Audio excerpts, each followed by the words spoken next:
Hannah is such a worthless dumbass. Next month, we're getting rid of her. Mark my words. She has no clue it's coming. The voice in the video was unmistakable. Ethan Reynolds, my boss of 21 years. I stared at my phone screen, my fingers cold against the edges. The video, barely 30 seconds long, showed Ethan at the annual Horizon Strategy Group staff party, a whiskey glass in hand, standing in the middle of a laughing crowd, my coworkers. People I had worked alongside for decades. Some chuckled, others shifted uncomfortably. But no one defended me. The video had been sent to me late last night by Noah, a junior analyst I had mentored since his first day. The message attached was short. I thought you should see this before Monday. A sharp, acidic feeling burned in my throat. After 21 years of unwavering commitment to Horizon Strategy Group, I was nothing more than a punchline to them. I replayed the video, listening to Ethan's words over and over. She's so damn naive. Thinks she's irreplaceable. Watch this, next month, we'll have a fresh face in her seat, and she won't even see it coming. I had given this company everything: late nights, missed birthdays, weekends spent fine-tuning reports to make Ethan look good in front of clients. I had covered his mistakes, smoothed over his public missteps, even defended him when others whispered about his incompetence. And in return, a betrayal so deep it left me breathless. I didn't sleep that night. Instead, I lay awake, staring at the ceiling, my mind racing between rage, humiliation, and something else. Something colder. Determination. At exactly 7:55 a.m., I walked into the office, same as always. My heartbeat was steady, my face composed. If Ethan thought I was naive, if he truly believed I would blindly walk into my own execution, he was about to learn just how wrong he was. The office buzzed with its usual Monday morning energy, phones ringing, keyboards clicking, the smell of burnt coffee filling the air. Ethan's office door was wide open. He was leaned back in his chair, laughing with Zachary, the CFO. I paused in the doorway. Act normal. Morning, Ethan, I said with a polite smile. His eyes flicked to me, a hint of something in them. Hesitation? Guilt? No. Arrogance. He grinned as if nothing had happened. Hannah, good weekend. I nodded. Great weekend. Feeling refreshed for another productive month. He smirked. That's what I like to hear. I bet it is. I turned and walked to my desk. And so, the game began. For the next 4 weeks, I played the role of the perfect employee. I smiled in meetings. I offered solutions. I took on extra work. I stayed late. Just like always.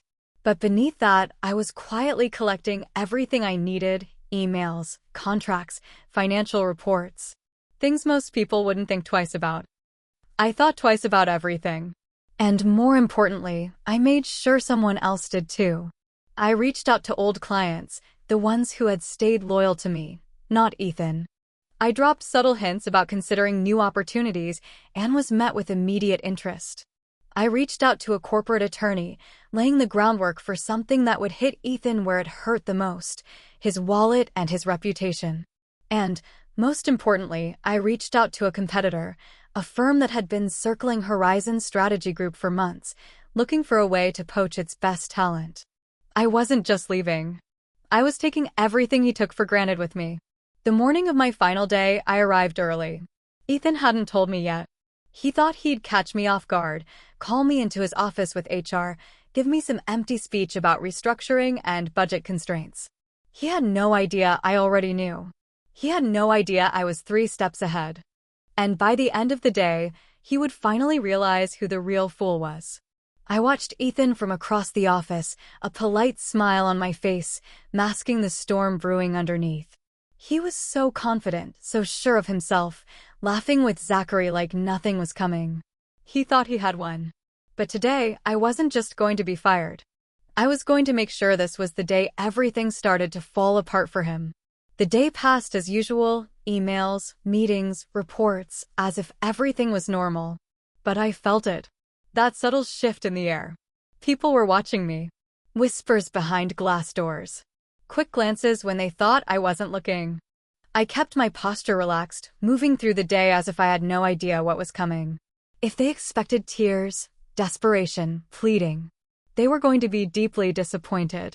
At precisely 3 p.m., I saw Denise, the HR director, walk into Ethan's office, her face carefully neutral.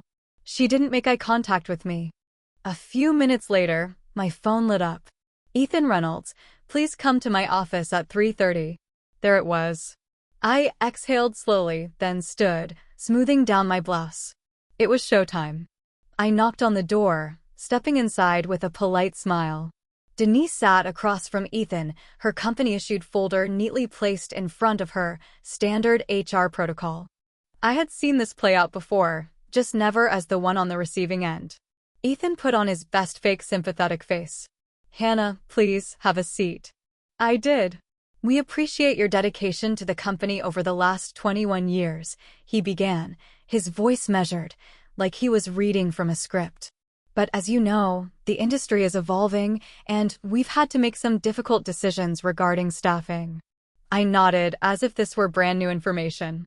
"We've decided to restructure your role, and unfortunately, your position is being phased out," Ethan continued. "We want to ensure a smooth transition, so we're offering you a generous severance package." Denise slid the folder across the table. I didn't touch it.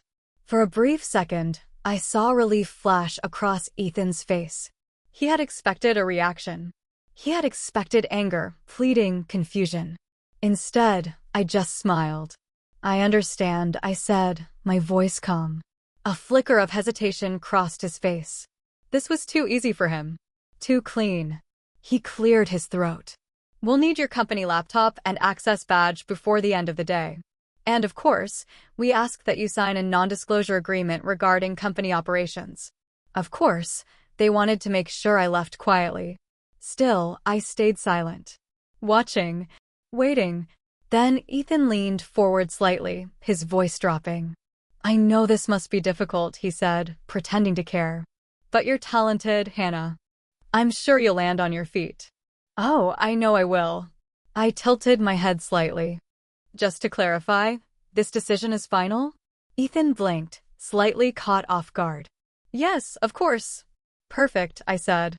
"I'll start wrapping up my work." Ethan nodded, clearly eager to get this over with. "We appreciate your professionalism." I stood, picking up the folder and flashing them both a pleasant smile.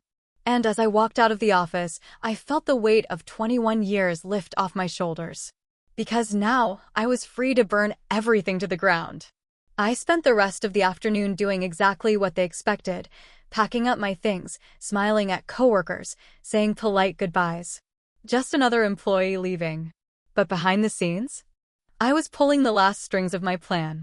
Before logging off for the final time, I archived every email, every project file, every client contract I had access to. All perfectly legal, since I was still an employee until the end of the day. Then I sent one last email. Not to Ethan, but to his biggest client. The one that made up 40% of Horizon Strategy Group's revenue. It was short. Professional. Subject: Thank you. Hi, Richard. I wanted to thank you for your partnership over the years. Given my upcoming departure from Horizon Strategy Group, I wanted to let you know I'll be available for consulting in the near future. Would love to discuss how I can continue assisting your company. Let me know if you'd like to set up a call. I hit send. That email alone? More dangerous than any lawsuit. At exactly 5 p.m., I walked out of the building for the last time. I didn't look back, because Ethan had no idea what was coming next.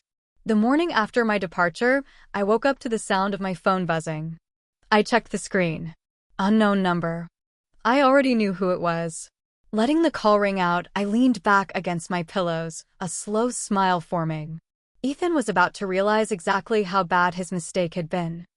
I had expected at least a few days before the fallout started, but it seemed Ethan's arrogance had accelerated the process. By 10 a.m., I had 3 missed calls from Horizon Strategy Group. By noon, a text from Noah. "Noah, Hannah, whatever you did, the office is in full meltdown mode. Richard Miller just pulled out of his contract. Ethan is losing it." I laughed out loud. Richard Miller, the CEO of our biggest client, the one I had sent that polite little email to on my last day, had clearly seen the writing on the wall. No Hannah. No stability. No reason to stay.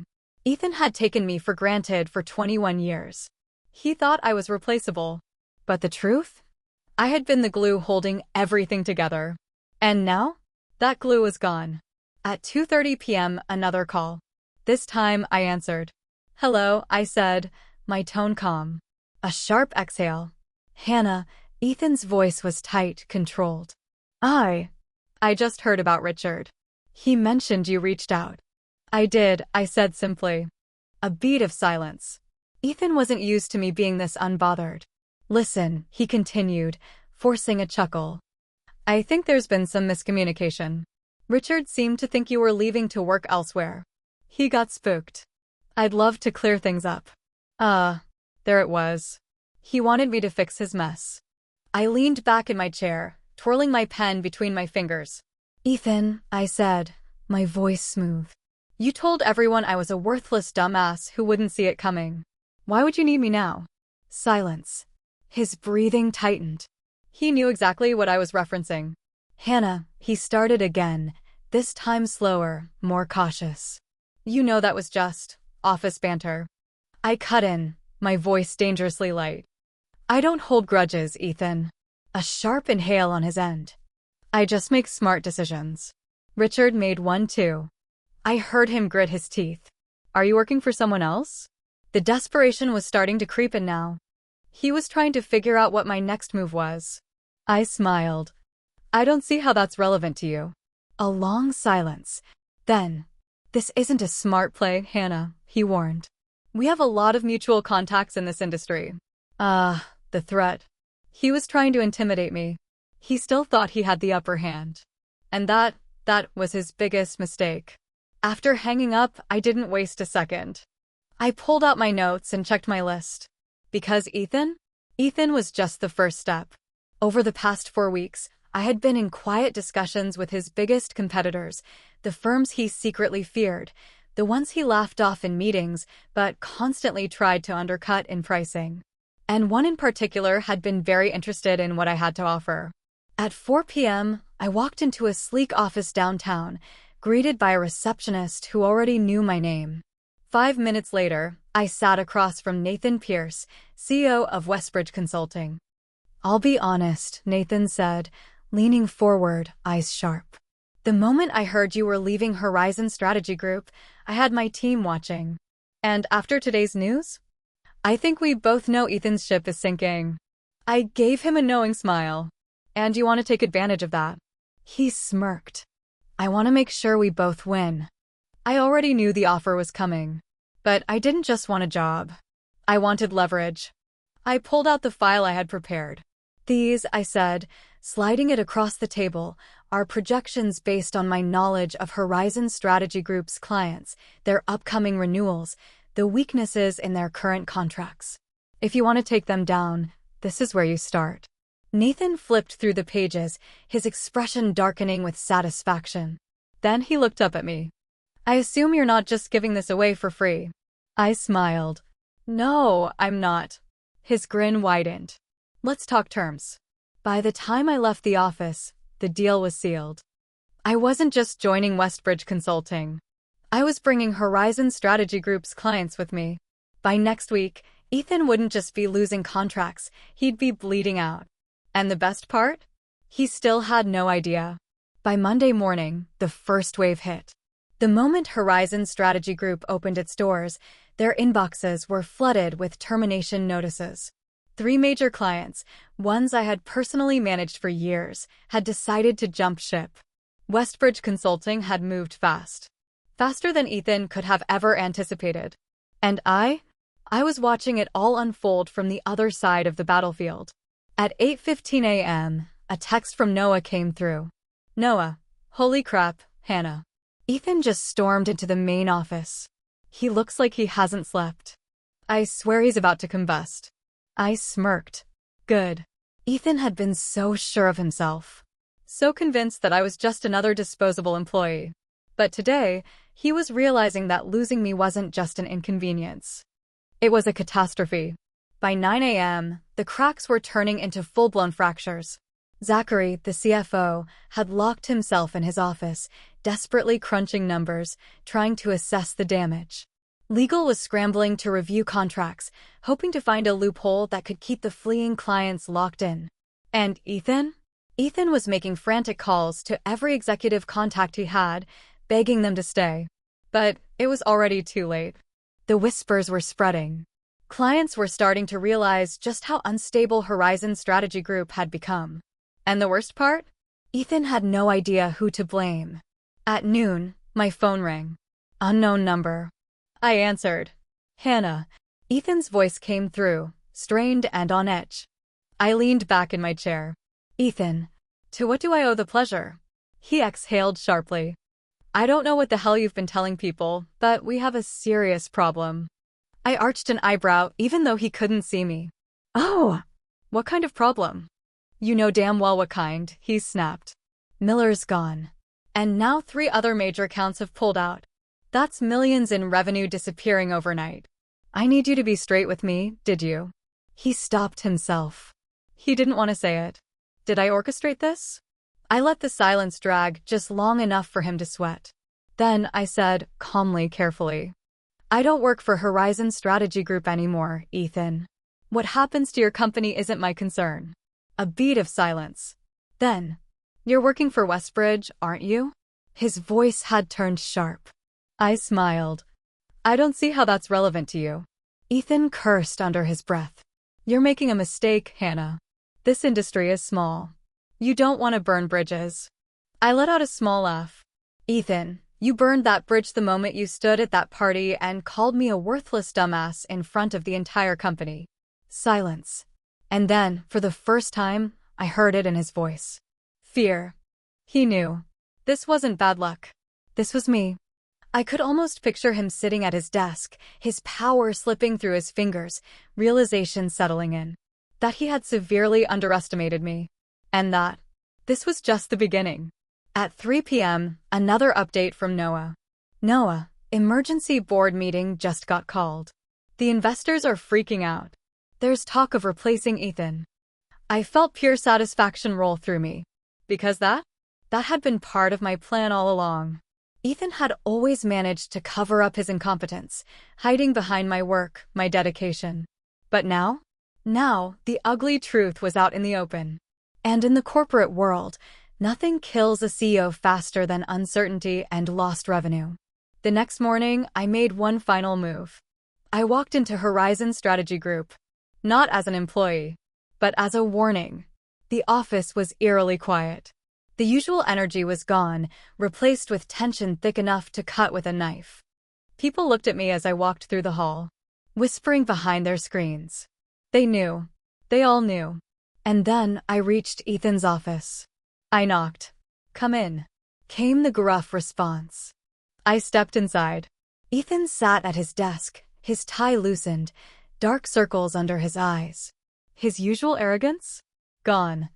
I closed the door behind me and took a seat across from him, mirroring the position we had been in just a week ago, when he fired me.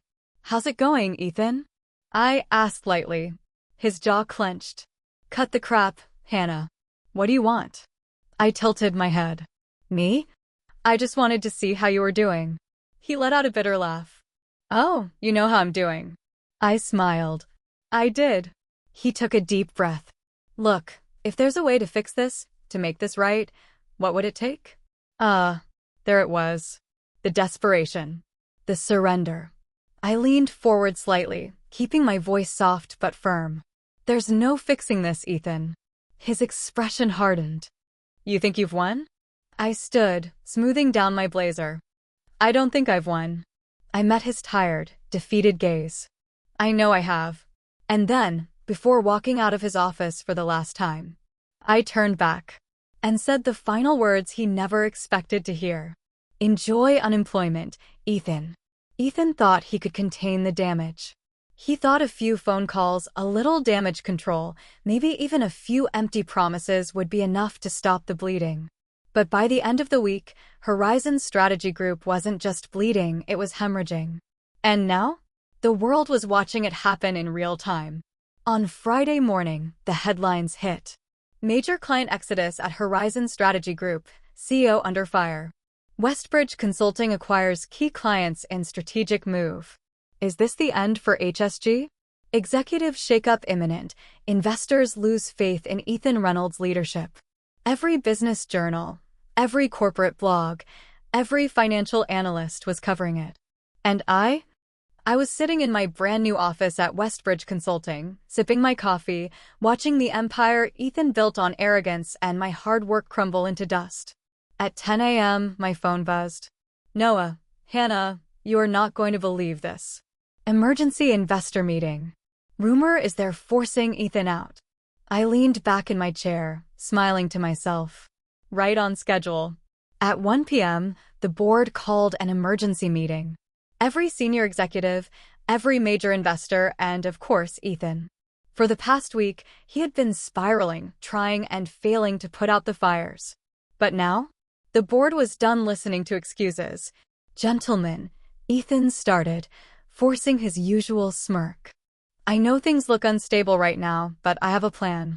Ethan, one of the senior board members interrupted, we've already spoken with the top investors. This isn't up for debate. The smirk vanished. We're losing clients. Our stock has dropped 23%. And Westbridge Consulting has completely outmaneuvered us. Do you even realize the damage that's been done? Ethan's face darkened. You think this is my fault? A sharp laugh from the other end of the table. You fired the person who was holding this company together, another board member said pointedly. And now? She's using everything she built here to destroy you. Ethan's hands tightened into fists. He knew. He knew exactly who had done this to him. And worse? There wasn't a damn thing he could do about it. At 3 p.m., an internal email went out. Subject: Leadership announcement. Effective immediately, Ethan Reynolds has stepped down as CEO of Horizon Strategy Group. An interim leadership team will be announced in the coming weeks. I read it twice, just to let the moment sink in. Ethan Reynolds. Out! Fired. Publicly humiliated. Everything he had spent years building? Gone. And yet, it still wasn't enough. At 5:30 p.m., I received an email. From Ethan Reynolds. Subject: Let's talk. Oh, this was going to be good. I opened it. Hannah, I think we both know things have gotten out of control. I won't pretend we've always seen eye to eye, but we worked together for a long time. I know you're behind this, and I think it's time we put this behind us. Let's meet. Desperate. Predictable. Pathetic. I clicked reply. And I typed. Ethan, there's nothing to discuss. I already told you, this isn't fixable. Enjoy your weekend. Then I hit send. And just like that, I closed the last chapter of Ethan Reynolds' career. But my story was only just beginning. The storm had passed. Ethan Reynolds was finished. His empire had crumbled. His reputation was in ruins. And Horizon Strategy Group? A sinking ship, flailing to survive. But me? I was just getting started. On Monday morning, I stepped into Westbridge Consulting's headquarters as their newest senior partner, a position I had earned. Not because of office politics.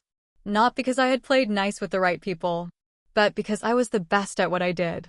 Nathan, the CEO, greeted me in the executive lounge with a firm handshake. Welcome aboard, Hannah, he said. From what I hear, you've already made quite an impact. I smiled. I like to be efficient. He chuckled. Well, you're exactly what we need. The clients you brought in? They trust you. And more importantly, they're ready to grow. I nodded, feeling something I hadn't felt in years. Excitement. Possibility. Control. This wasn't just a job. This was a fresh start. I should have known Ethan wouldn't disappear quietly. Because later that afternoon, my assistant knocked on my office door.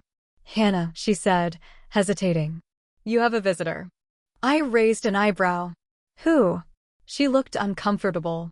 Ethan Reynolds. I stared at her for a second, then let out a slow breath. Send him in. A few moments later, Ethan walked in. Or rather, what was left of him. The expensive suits. The cocky smirk. The air of untouchability. Gone. His eyes were tired. His face was drawn.